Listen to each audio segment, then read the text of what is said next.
Leitura comentada do livro Um Curso em Milagres, comigo, Luciana. Capítulo 12. O Currículo do Espírito Santo. Seção 3. O investimento na realidade. Uma vez eu te pedi que vendesse tudo o que você tinha e que desse aos pobres e me seguisse. O que eu queria dizer era isto. Se não tem nenhum investimento em coisa alguma desse mundo, você pode ensinar aos pobres onde está o tesouro que lhes pertence. Então essa é uma fala de Jesus Cristo, que ele pediu que vendesse tudo o que tinha e que desse aos pobres e seguisse a ele, né? O que ele estava querendo dizer é que se a gente não tem nenhum apego, nenhum investimento, não tem nada que aprisiona a gente nesse mundo, por exemplo, dinheiro, status, poder, bens materiais, apego a pessoas. Então, essa pessoa que não tem esses apegos são as pessoas que ele diz que não tem nenhum investimento nesse mundo. E quem são os pobres a que ele se refere aqui? São aquelas pessoas que ainda estão aprisionadas por todos esses fatores: dinheiro, bens materiais, status, poder, pessoas. E aí, essas pessoas estão presas, então elas não sabem que já tem tudo e que são tudo. E olha só, ele vai explicar aqui: os pobres são simplesmente aqueles que investiram de forma errada e eles, de fato, são pobres. E porque eles estão em necessidade, te é dado ajudá-los, já que você está entre eles. Então, é sempre uns pelos outros, e aqueles que já despertaram estão aqui justamente para ajudar aqueles que ainda não despertaram.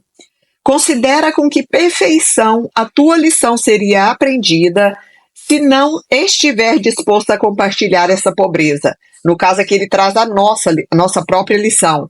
O quanto ela vai ser útil, o quanto ela vai ser perfeita se a gente não estiver disposto a compartilhar essa pobreza. E ele conclui aqui, pois pobreza é falta e existe apenas uma falta, uma vez que existe apenas uma necessidade. Suponha que um irmão insista para que faça algo que você acha que não quer fazer. A própria insistência do teu irmão deveria te dizer que ele acredita que a salvação está nisso que essa pessoa está nos pedindo, né, no caso. Se você insiste em recusar e vivencia uma reação rápida de oposição, está acreditando que a sua própria salvação está em não fazer isso. Então, olha só que interessante, ele está pedindo para que a gente não se confunda com os pedidos equivocados dos nossos irmãos. Nesse caso, está cometendo o mesmo equívoco que ele e está fazendo com que o erro dele seja real para os dois. Insistência significa investimento, e aquilo em que investe está sempre relacionado com a sua noção de salvação. A questão sempre se divide em duas.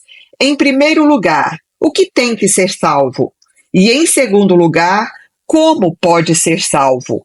Sempre que você fica com raiva de um irmão, por qualquer motivo que seja, está acreditando que o ego tem que ser salvo, e salvo pelo ataque. Se ele ataca, está concordando com essa crença. E se você ataca, está reforçando-a. Lembre-se de que aqueles que atacam são pobres. A pobreza dos teus irmãos pede dádivas, e não mais empobrecimento. Você que poderia ajudá-los, com certeza está agindo de maneira destrutiva se aceita a pobreza dele como a sua. Se você não tivesse investido como eles, nunca te ocorreria não ver a necessidade dos teus irmãos. Então, olha só quanta reflexão tem nessa fala aqui. Toda vez que algum irmão nos pede algo que ele acredita que vai fazer parte da salvação dele, que vai ajudar, e que a gente não quer fazer porque a gente pensa, isso não faz parte do meu plano de salvação pessoal, não tem nada a ver, eu já sou um ser diferente, né? A gente se coloca como maior e melhor, mesmo inconscientemente. Ele está dizendo que isso aqui, essa recusa, na verdade, é uma oposição, e essa oposição é do ego. Porque a gente acredita que não fazer aquilo que o nosso irmão está pedindo, isso a gente estando no estado desperto, consciente, e ele no estado de dormência ainda, de que ainda não acordou para a verdadeira realidade. Aí a gente recusa porque a gente acredita que a nossa própria salvação está em não fazer aquilo. Então, sempre que houver qualquer rejeição de algum fator, é porque a gente está sendo guiado pelo ego. Eu, particularmente, não tinha pensado nesse detalhe. E ele continua: reconhece o que não importa, e se os teus irmãos te pedem algo ultrajante, faça precisamente porque não importa.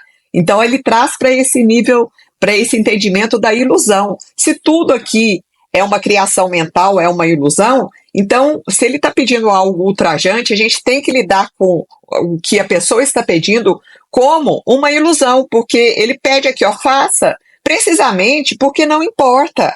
Se recusa, a sua oposição estabelece que isso importa para você.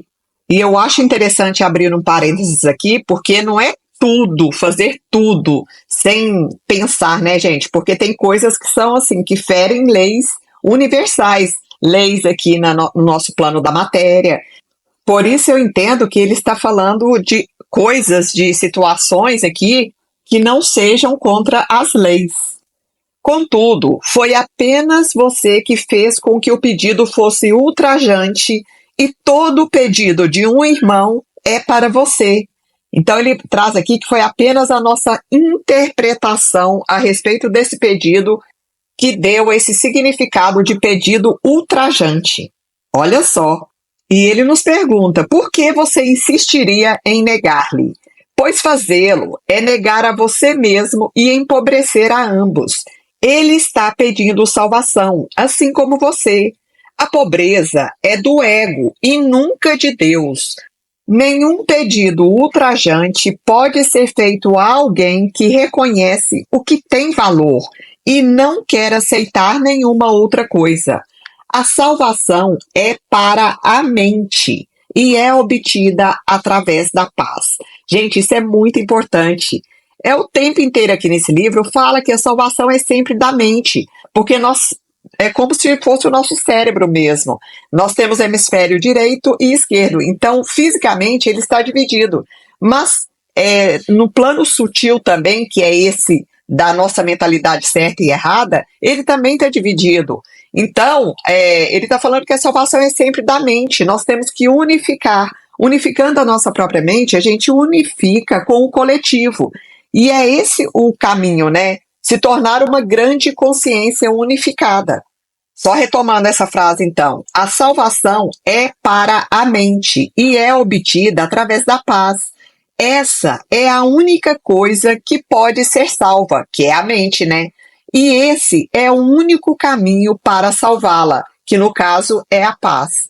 Qualquer resposta que não seja o amor nasce de uma confusão a respeito do o que está entre aspas, essa sentença, né? O que, e do como, que também está entre aspas, da salvação.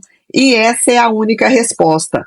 O que aqui é a cura da mente, e como é através da paz.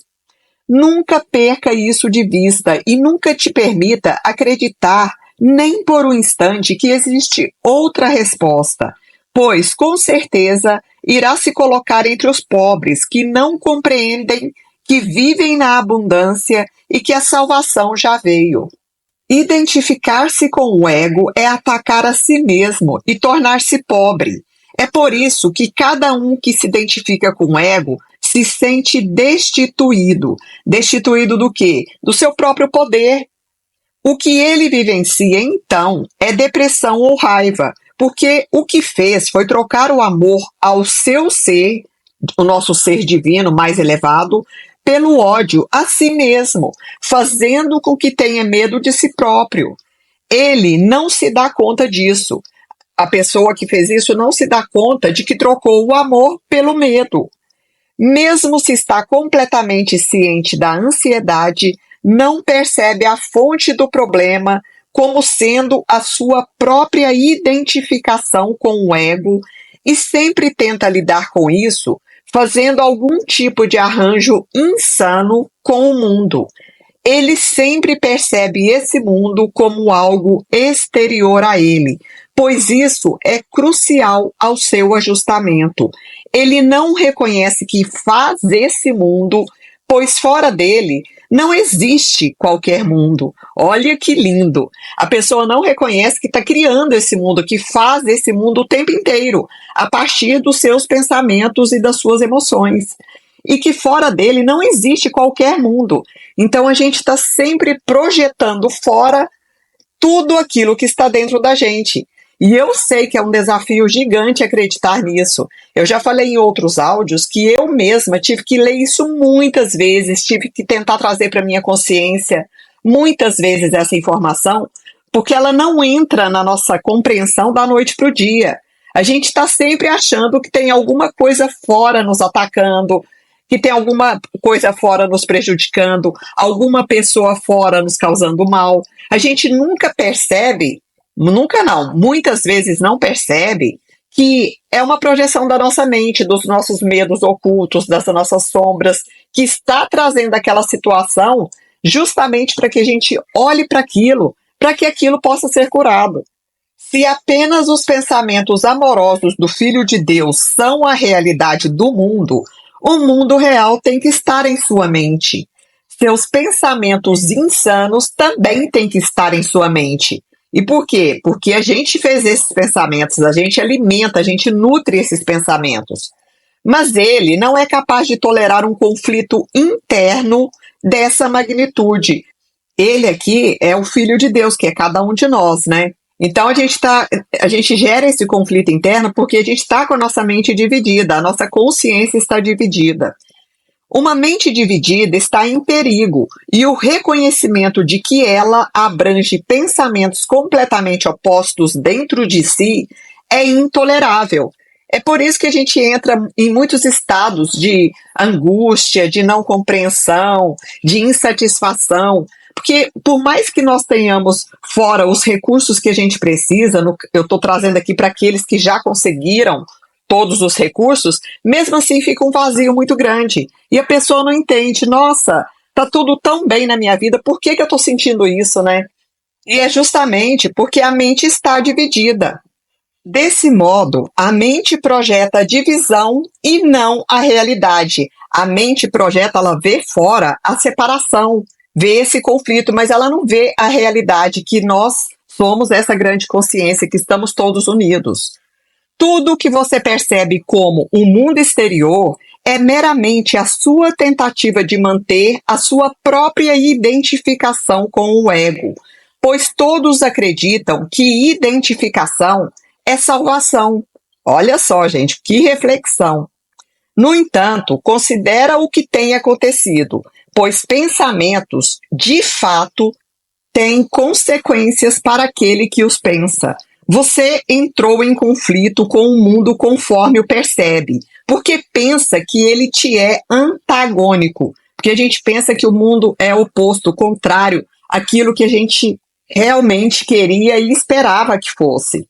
Isso é uma consequência necessária do que você tem feito. Você tem projetado para fora o que é antagônico ao que está dentro e, portanto, teria que perceber as coisas desse modo. Então, a gente tem projetado fora aquilo que é contrário, oposto daquilo que a gente realmente queria, no nosso íntimo aqui, daquilo que a gente quer. Então, a gente vai perceber exatamente essas coisas contraditórias. É por isso que tem que reconhecer que o seu ódio está em sua mente e não fora dela, antes de poder se livrar dele. E é por isso que tem que se livrar do seu ódio antes de poder perceber o mundo tal como realmente é. Eu já disse que Deus amou tanto o mundo que o deu ao seu Filho único. Deus, de fato, ama o mundo real. E aqueles que percebem essa realidade não podem ver o mundo da morte, pois a morte não pertence ao mundo real, no qual todas as coisas refletem o eterno.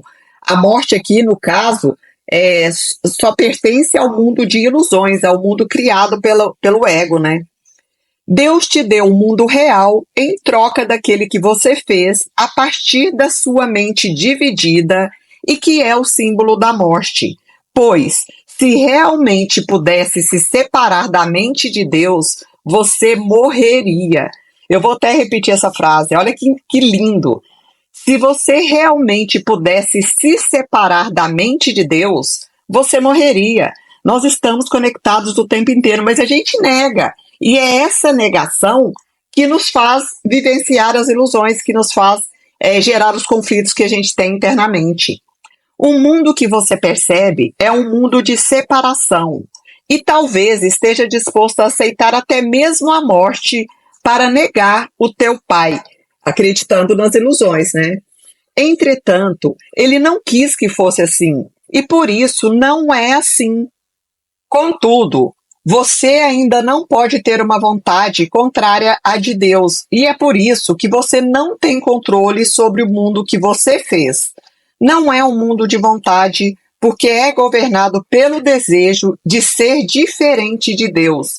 E esse desejo não é vontade. Na verdade, isso é uma ilusão, esse nosso desejo de ser diferente de Deus. O mundo que você fez é, portanto, totalmente caótico, governado por leis arbitrárias, sem sentido e sem qualquer significado, pois é feito de coisas que você não quer, mas que são projetadas a partir da tua mente, porque você tem medo delas. E aqui entra tudo aquilo que a gente nega na gente mesmo. Entretanto, esse mundo está apenas na mente daquele que o fez, junto com a sua salvação real. Então tem tanto a nossa salvação quanto esse mundo de ilusões. É a mentalidade certa e a mentalidade errada. Não acredite que ele esteja fora de você, pois só reconhecendo onde ele está, terá controle sobre ele. Pois você, na realidade, tem controle sobre a sua mente, já que a mente é o mecanismo da decisão. A mente é o mecanismo da vontade, da escolha, do livre-arbítrio. E só a gente mesmo pode escolher pensar diferente, escolher sair desse mundo de engano, de ilusões, de contradições. Então, a nossa própria salvação depende da gente. É por isso que é muito bonito esse plano. É o trabalho interno que cada um fizer consigo mesmo. Ninguém salva ninguém. Se a gente não estiver aberto, se a gente não estiver receptivo, não querer realmente mudar, nem Deus salva a gente. Se reconhecer que todo ataque que você percebe está na sua própria mente e em nenhum outro lugar, terá finalmente localizado a fonte do ataque. E ali onde o ataque começa, tem que terminar, porque é sempre na mente. Ele começa com algum desequilíbrio na mente e ele tem que terminar ali. Então é sempre o poder da decisão, da escolha, daquilo que a gente quer continuar nutrindo na nossa própria mente e, consequentemente, na nossa própria vida. Pois nesse mesmo lugar está também a salvação. Olha que lindo, e já teve até uma lição que disse que Deus coloca sempre o remédio no lugar onde ele precisa ser utilizado, que é onde precisa de cura. É lá o altar de Deus, onde o Cristo habita. Você profanou o altar, mas não o mundo. No entanto, Cristo colocou a expiação sobre o altar para você. Ou seja, a expiação é esse desfazer das ilusões, né? E como que a gente desfaz as ilusões? Através das experiências que a gente vive aqui. E essas experiências vão acontecer a partir dos nossos relacionamentos, das nossas situações que a gente percebe, dos desafios, das doenças também, e de uma série de fatores que vão trazer as experiências que a gente precisa para curar aquilo que a gente ainda não compreende, que a gente nem tem consciência muitas vezes. Então, tudo que a gente vive está trazendo algo sobre aquilo que a gente precisa, que a gente necessita curar. E Jesus continua aqui, ó, traga para esse altar as tuas percepções do mundo, pois é o altar a verdade. Lá você terá a sua visão mudada e lá aprenderá a enxergar verdadeiramente. Desse lugar onde Deus e seu Filho habitam em paz e onde você é bem-vindo, Você olhará para fora em paz e contemplará o mundo verdadeiramente. Contudo, para achar o lugar, tem que abandonar o seu investimento no mundo conforme o projetas, permitindo ao Espírito Santo estender o mundo real para você a partir do altar de Deus. Então, para achar esse lugar que está dentro de nós, nós temos que abandonar o nosso investimento nesse mundo de ilusões que a nossa própria mente cria. Fim da leitura do livro-texto.